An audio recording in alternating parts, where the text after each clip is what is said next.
तेरी यही कहा। लेकिन इस लेटर में तो ये साफ साफ लिखा है कि अनीता ने आत्महत्या की। फिर आप ये कैसे कह सकती हैं कि उसको ससुराल वालों ने उसे मार डाला? ये ब्रीफकेस हॉस्पिटल में आकर आपके पिताजी ने मुझे दिया था। ये रहे आपके 10 लाख रुपए। से वापस आया तो मधु घर से भाग गई थी। क्या मधु घर से भाग गई? मधु बेटी की बहुत याद आ रही है, कई दिन हो गए उसे मिले हुए। मधु की माँ की बातों से मुझे ये जाहिर हुआ कि मधु कई दिनों से अपनी माँ से मिलने नहीं गई। अक्सर प्रोफेसर मेरे पीछे मेरे घर आता रहा है। हमने भेजा था उसे। तुमने?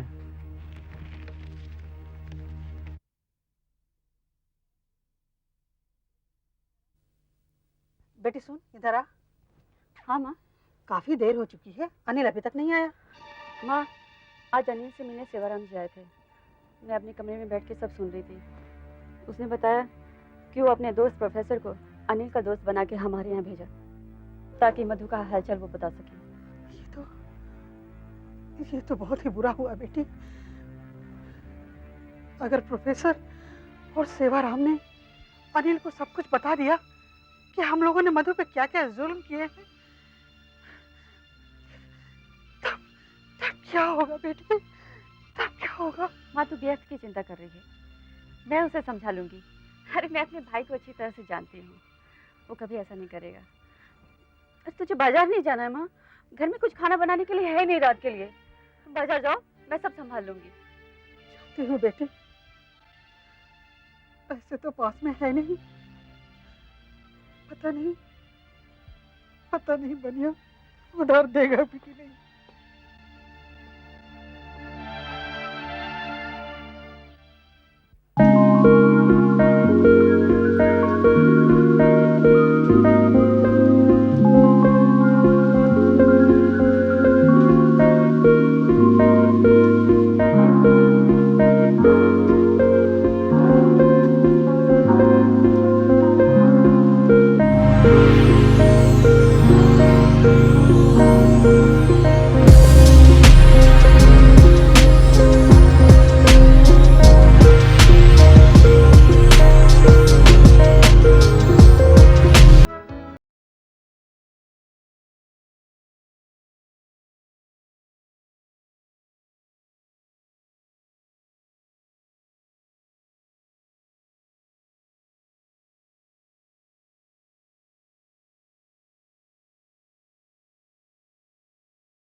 कुछ जरूरी बात करनी थी। हाँ कहिए ना। अब अपने डैडी की बात क्यों नहीं मान लेते? और वैसे भी मैं ज्यादा दिन तो यहाँ रुक नहीं सकती। सोच रही थी कहीं नौकरी मिल जाए तो अच्छा होगा। देखिए मधु जी, मैंने हमेशा वही किया है जो मुझे अच्छा लगा। और रही आपकी नौकरी की बात, तो आप नौकरी करें या ना करें, इस विषय में मैं क्या कह सकता हूँ। आप चाहे तो आप जिस जगह काम करते हैं वहाँ मुझे नौकरी दिला सकते हैं। वैसे मैं आपको बता दूं, मैंने बीए पास किया है लेडी मिरिंडा कॉलेज से। Oh, I see. Well, नौकरी पर तो मैं लगवा सकता हूँ, लेकिन इसके लिए थोड़ा सा वक्त लगेगा, बिकॉज मुझे अपने बॉस से इस बारे में बात करनी होगी। ठीक है, पूरे दिन घर में अकेले बैठना अच्छा नहीं लगता, बोर हो जाती हूँ। Alright, मैं पूरी कोशिश करूंगा। I'll try my level best. Okay? Bye. Goodbye.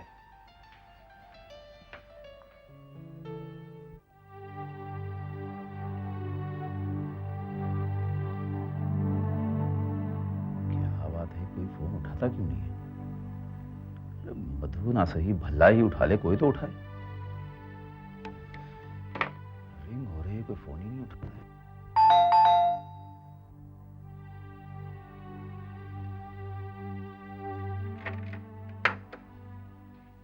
ओ सेवाराम जी आइए आइए। अनिल साहब भी आए हैं, आइए सर प्लीज।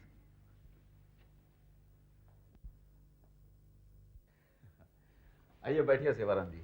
अनिल साहब बैठिए। आप लोग खड़े क्यों हैं? बैठिए ना, क्या बात है? अरे आप लोग खामोश हैं बिल्कुल। कुछ गलती हो गई क्या मुझसे? देखो प्रोफेसर, जो मैं पूछूं उसे साफ साफ आप मुझे बताना, झूठ बोलने की कोशिश मत करना। मैं झूठ क्यों बोलूंगा सेवाराम जी, लेकिन बात क्या है आप कहिए तो सही। मधु को तुमने कहाँ छुपा रखा है? मधु को मैंने छिपा रखा है? अरे सेवाराम जी ये क्या बात कर रहे हैं आप? मधु जी क्या अपने घर पर नहीं है? हाँ प्रोफेसर, मधु घर से भाग गई है। ये क्या कह रहे हैं आप? मैं बिल्कुल सही कह रहा हूँ। कब? 7-8 दिन हो गए। उस वक्त मैं दिल्ली में था। मधु जी घर छोड़कर चली गई। मुझे इस बात का बहुत अफसोस है। लेकिन सेवाराम जी, मधु जी पिछले 1 हफ्ते से घर से गायब हैं और ये बात आप मुझे आज बता रहे हैं? मुझे इस बात का आज ही पता लगा जब अनिल जी ने मुझे आकर बताया। प्रोफेसर, क्या तुम सच कह रहे हो? वाकई तुम्हें मधु के बारे में कुछ पता नहीं? देखो प्रोफेसर, तुम हमसे झूठ मत बोलना। जो बात है हमें साफ साफ बता देना। शायद हमें कोई सुराग मिल जाए जिससे कि मधु को ढूंढने में हम कामयाब हो जाए। अनिल साहब, आप सुनना चाहते हैं तो सुनिए। मधु जी के घर से भागने का कारण आप हैं। वो कैसे? आपके जीजा भल्ला साहब ने, और भल्ला साहब ने ही क्यों बल्कि आपकी माता जी और आपकी बहन तीनों ने मिलकर उस बेचारी मधु जी पर बहुत जुल्म किए हैं। मगर ये कैसे हो सकता है? मैंने मधु से खुद दिल्ली से फोन पर बात की थी। उसने मुझे इस बारे में कुछ नहीं बताया। बताती कैसे? उस वक्त आपके जीजा जी और आपकी माता जी जो वहां पर बैठी हुई थी। लेकिन तुम्हें यह सब कैसे मालूम? मुझे ये बात मधु जी ने फोन पर बताई थी। अनिल जी, आपके जीजा भल्ला साहब ने आपको गुमराह किया हुआ था क्योंकि उनकी नजर मधु जी पर थी। और तेरी यही कहानी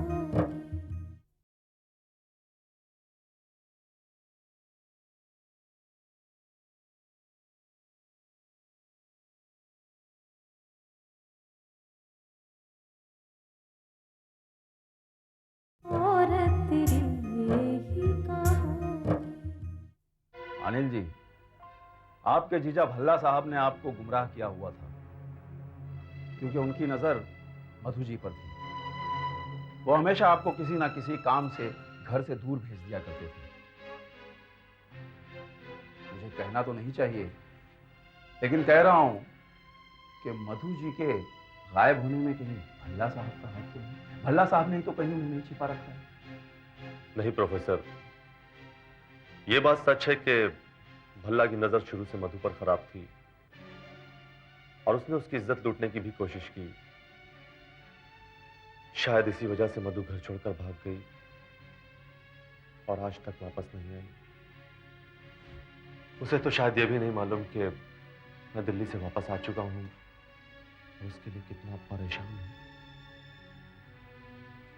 अनिल साहब, मधु जी घर से चली गई हैं ये जानकर मुझे बहुत दुख हुआ। लेकिन आज से मधु जी को ढूंढना सिर्फ आप दोनों की ही जिम्मेदारी नहीं बल्कि मेरी भी है। हम तीनों मिलकर उसे ढूंढेंगे। ठीक है प्यारेलाल जी, अब हम चलते हैं। आइए नील जी, चलें।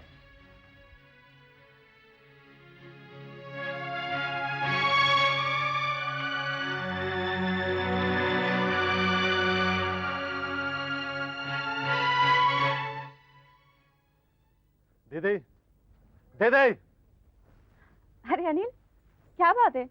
माँ कहाँ है? माँ बाजार गई है। तू बैठ, मैं तेरे लिए खाना लगाती अरे हूँ। नहीं खाना मुझे कोई खाना वाना। बहुत खा लिया तुम लोगों के हाथ से खाना। मुझे तुम लोग से बहुत जरूरी बात करनी है। अरे बातें तो होती रहेंगी, तू पहले खाना तो खा ले। नहीं, कुछ बातें ऐसी होती हैं जो खाना हजम नहीं होने देती।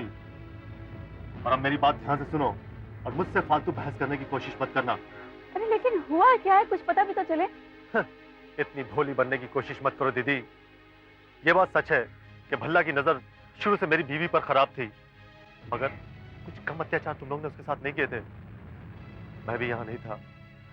वो बेचारी करती तो क्या करती, आखिर घर छोड़कर चली गई। हमसे बहुत बड़ी गलती हो गई, हमें माफ कर दो अनिल। अरे माफी मांगना है तो उस देवी से मांगना, अगर कभी मिल जाए तो, जिसके ऊपर तुम लोग ने इतने जुल्म किए। मैं तो आज और अभी इस घर को छोड़कर जा रहा हूँ। नहीं, अनिल रुक जाओ, तुम्हें मधु की कसम। अरे तुम तो मेरी बात टालते नहीं थे। उस भगवान की कसम, तुम रुक जाओ, वापस आ जाओ अनिल। मैं माँ को क्या जवाब दूंगी?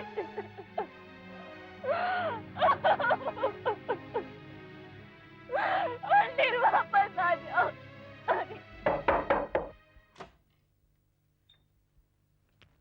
इंस्पेक्टर साहब, आप?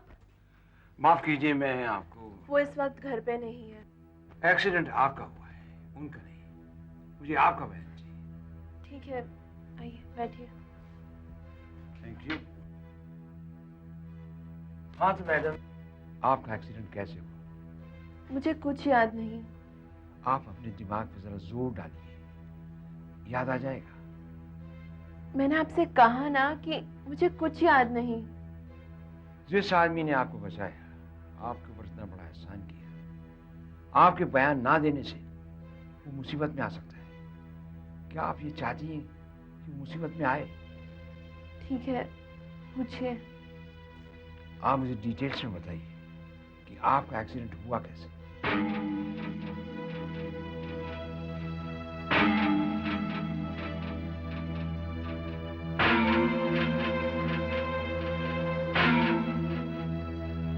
Thanks a lot. Sorry for the trouble.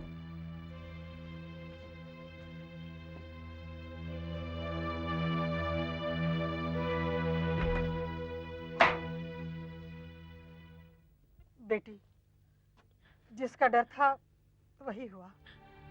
बनिए ने सामान देने से इनकार कर दिया। क्या हुआ? तू क्यों रो रही है? माँ, अनिल घर छोड़कर चला गया।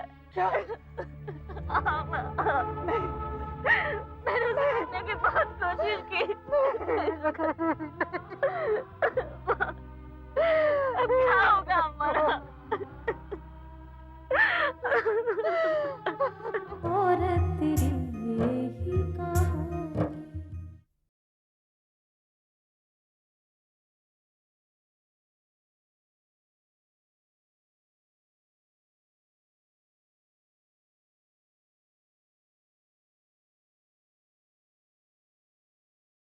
और तेरी ही कहानी। अब खाना खा लीजिए। अरे, आप बैठिए तो सही प्लीज।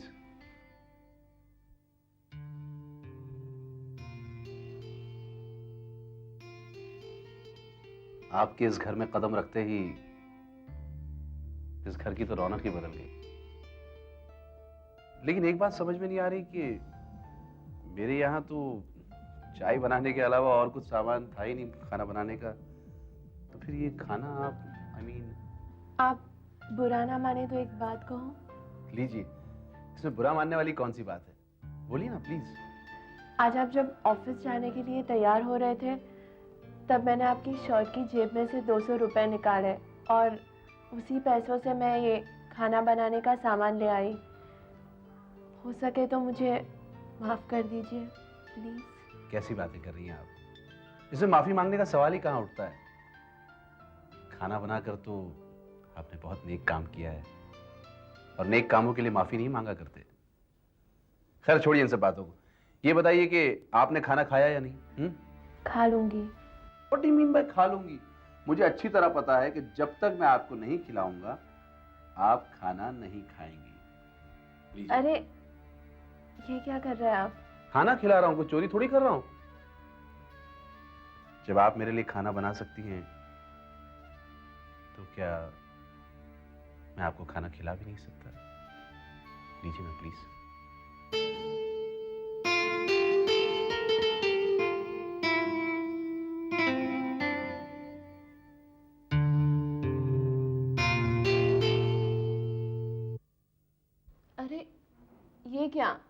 आप नहीं खा रहे?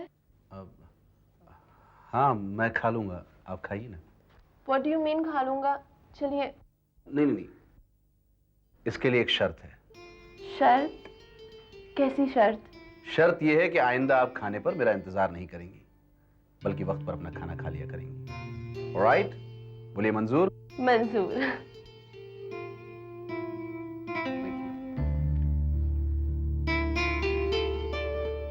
खाना बहुत अच्छा बनाया बस आप।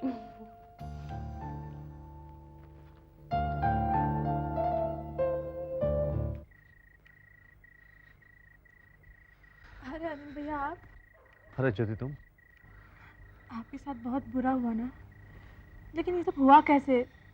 और आजकल आप कहाँ रह रहे हैं? देखो ज्योति, ये सब कैसे हुआ और कब हुआ, ये बहुत लंबी कहानी है। फिलहाल तो हम लोग एक चौल में रह रहे हैं। चौल में? हाँ, चौल में। वैसे ज्योति, अगर तुम चाहो तो मेरी थोड़ी सी मदद कर सकती हो। हाँ हाँ, वो कैसे?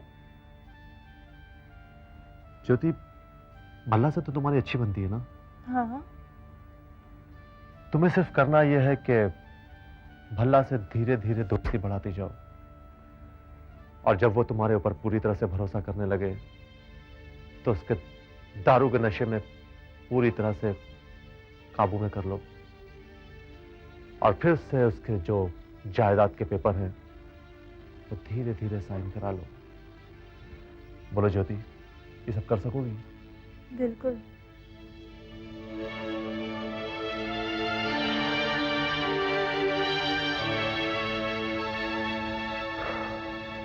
ठीक है, तो तुम्हें जो भी पता हो मुझे बताते रहना। भैया, मुझसे जो होगा मैं आपकी मदद करने की कोशिश करूंगी। ठीक है, फिर मैं चलूं? Okay, bye. बाय।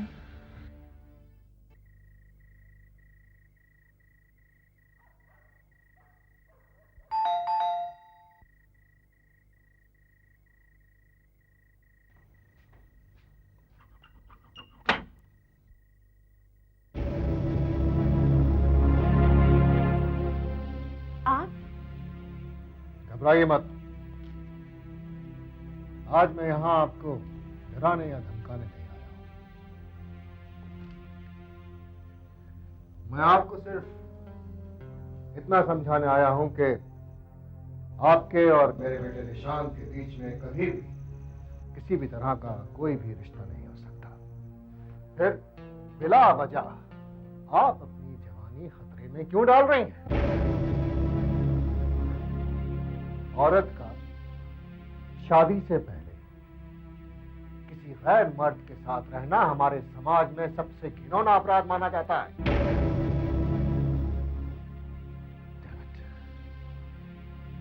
देखिए, मेरी बात मान लीजिए और यहां से चली जाइए। मैं आपको यकीन दिलाता हूं कि आप जहां भी जाना चाहेंगे मैं सच्चे दिल से आपकी मदद करूंगा, ये मेरा वादा रहा। या और भी कुछ कहना चाहते हैं आप? आप मेरे दोस्त के पिता हैं और आप मेरे लिए भी पिता समान हैं। मैं वैसा कोई भी काम नहीं करूंगी जिससे आपकी इज्जत को ठेस पहुंचे। मैं और आपका बेटा सिर्फ एक अच्छे दोस्त हैं और कुछ नहीं। आपके बेटे की ही दी हुई जिंदगी जी रही हूं मैं। मेरी निगाह में आप बहुत महान हैं जो आपने इतनी अच्छी औलाद को जन्म दिया। वो सब तो अपनी जगह सही है, लेकिन जो तुम दोनों के बीच नहीं है उसका सहारा लेकर ये समाज तुम दोनों की जिंदगी बर्बाद कर डालेगा। कितनी कितनी उंगलियां उठेंगी तुम पर। बदचलनी का इल्जाम तो आस पड़ोस के लोगों ने तुम पर लगा ही दिया है। कितने लोगों का मुंह बंद करेंगे हम?